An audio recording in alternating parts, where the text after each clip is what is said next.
Hello welcome to ghost 316. నేను మీ మురళీ రాపల్లి.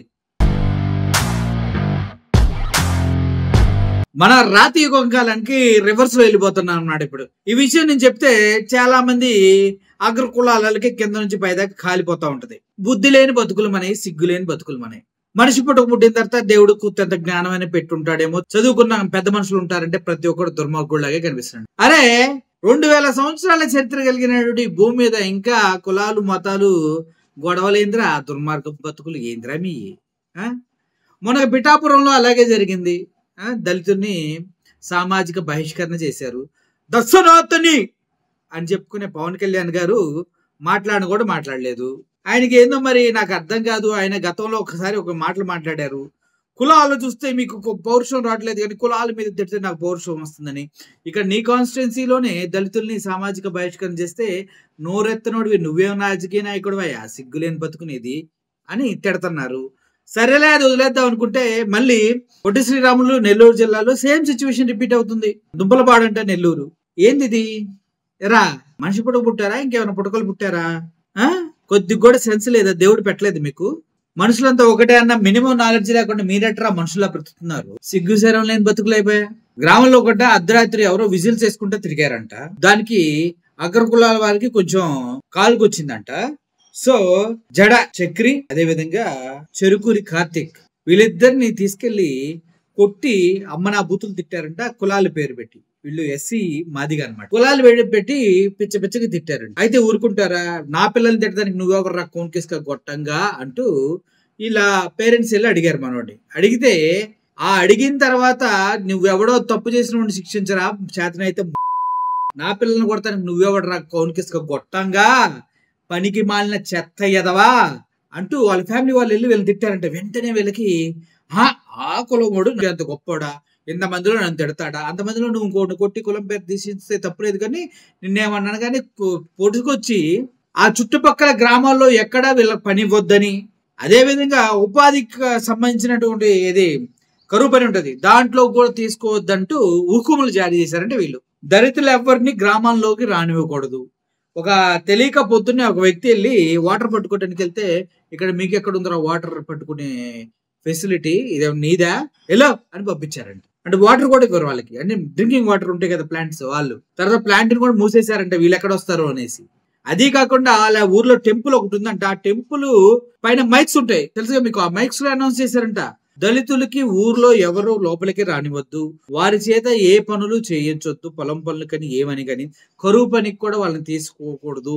ఇది గ్రామస్తులు, గ్రామ పెద్దలు నిర్ణయించబడింది అంటూ టీడీపీ వాళ్ళు ఇలా చేస్తున్నారంట. అరే గత 5 సంవత్సరాలు ఎంత ప్రశాంతంగా ఉంది ఆంధ్రప్రదేశ్. వచ్చే సంవత్సరం అయినా కులమతాలు, గొడవలు, కుట్రలు అయినా రాజే ఇలా ఉంటే ప్రజలు కూడా అలాగే ఉంటారు. యథా రాజా తథా ప్రజ అంటారు. చంద్రబాబు నాయుడు గారి సోయానా ఎవడన్నా ఎస్సీ కులాల్లో పుట్టాలనుకుంటాడా అని మాట్లాడిన వ్యక్తి ఆయన. వాళ్ళ ఒక ఎమ్మెల్యే ఆయన వద్ద రౌడీ షీటర్ కూడా పాపం ఎస్సీలు మీరు మా కిందే బతకాలరా అంటూ ఆయన స్టేట్మెంట్లు ఇచ్చిన ఆయన.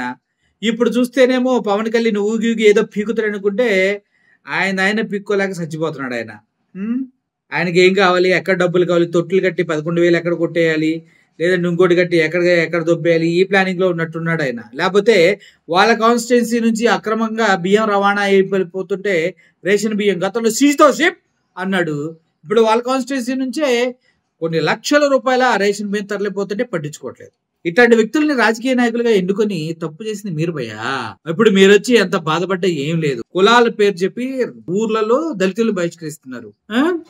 దళితులు ఎవరు గ్రామాల్లోకి రావద్దంటూ మైకుల్లో ప్రకటనలు చేశారంట. న్యాయం చేయాలంటూ వీళ్ళు సబ్ కలెక్టర్ ని వేడుకుంటున్నారంట. సిగ్గులేదారా మీకు?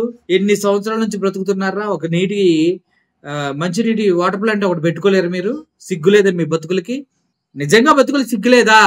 వాడేదో ఆపేసి వాడి దగ్గరికి వెళ్ళి నేను ఇక్కడికి వస్తా, నేను అక్కడికి వెళ్తా, నేను ఏంద్రా?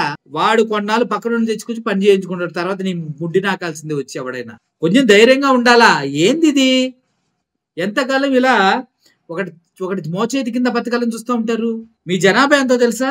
ఎస్సీ ఎస్టీ బీసీలది కలిపి 80% జనాభా ఉంది దేశవ్యాప్తంగా. అంటే మీరే పవర్ఫుల్. ఎవడో కోన్కిస్క గొట్టంగాడు అన్నాడని కలెక్టర్ దగ్గరికి వెళ్ళి వాళ్ళ దగ్గరికి వెళ్ళి చెప్పడం ఏంటి? ఊర్లోకి వెళ్ళు, ఎవడన్నా ఏమన్నంటే చూసుకో కొడతారా, చంపేస్తారా? కోర్టులో కేసులున్నాయి. ఊర్లో ఉన్నట్టు కోర్టులలో కేసుల్లో ఉండదు. అర్థమైందా? ఒక చెంప కొడితే ఇంకో చెంప కొట్టమని గాంధీ గారు చెప్పారు. అదే విధంగా మనకి గాంధీ గారిని చంపేసినప్పుడు గాడ్సే కూడా చెప్పాడు. ఏమని? ఎవడన్నా అన్యాయం చేస్తే ఊరుకోవద్దు. నాకు అన్యాయం అనిపించింది అని చెప్పాడు. అది అన్యాయమో కాదనే తర్వాత విషయం. మహాత్మా గాంధీనే ఎదురు తిరిగి కాల్చాడు ఒకడు. ఎందుకు? కూడా కాలింది. బడుగు బలహీన వర్గాలని ఇంకెంతకాలం మీరు వివక్షను ఎదుర్కొంటారు? ఎంతకాలం దిగజారి బతుకుతారు? కొంచెం తెచ్చుకోండి. పౌరుషాలు తెచ్చుకోండి. సొంతగా బతికే నేచర్ తెచ్చుకోండి. సొంతగా వాటర్ ప్లాంట్ పెట్టుకోండి. ఎంత ఇతరా 50,000-60,000కి అయిపోయింది. మహా అయితే 1,00,000 అయింది. ఇంటికి ఒక 1000 వేసుకుంటే ₹1,00,000 వస్తాయి. అందరూ వాటర్ ఇష్టం వచ్చినట్టు వాడుకోవచ్చు. మెయింటెనెన్స్ కావాలంటే ఆ వాటర్ బాటిల్ మీద 10-20 తీసుకుంటే అయిపోయింది. ఒకరిని పెట్టుకోండి. వీటి దగ్గరికి వెళ్ళి వాటర్ అడుక్కోవటం, వాళ్ళ ఊర్లోకి వెళ్ళొద్దంటే భయపడి చచ్చిపోవడం, మీ ఊర్లోకి వాళ్ళు రానివ్వకండి. మీ ఇంటి ముందు నుంచి నడవనివ్వకుండా వాళ్ళని, సరిపోయింది కదా. మరి ఎందుకు మీరు ప్రతిదానికి ఇలా దిగజారిపోయి బ్రతుకుతూ ఉంటారు? ఇది నా ప్రశ్న మాత్రమే. ఇటువంటి బ్రతుకులు వద్దు. పోరాడండి. అంబేద్కర్ ఒక్కడు పోరాడితేనే మీ మీ జీవితాలన్నీ మారిపోయినాయి. మీ ఇంతమంది ఉన్నారు, 80% ఉండి మీరు పోరాడితే మీ జీవితాలు ఏందిరా? ప్రపంచాన్ని మార్చొచ్చు మీరు. సో ఇక్కడ జరిగిన దానికి నేను బాగా చింతిస్తున్నా. అంతే సేమ్ టైం వాళ్ళ చేతకంతనానికి జాలిపడుతూ ఉన్నా. ఇలా గర్వాన్ని అణచాలని కూడా కోరుకుంటున్నా. మీరేమంటారు? ఎవరేమనుకున్నా కూడా నేను చెప్పిన దాంట్లో వాస్తవం ఉంది. Thank you for watching this video. Murali signing off. Thank you so much.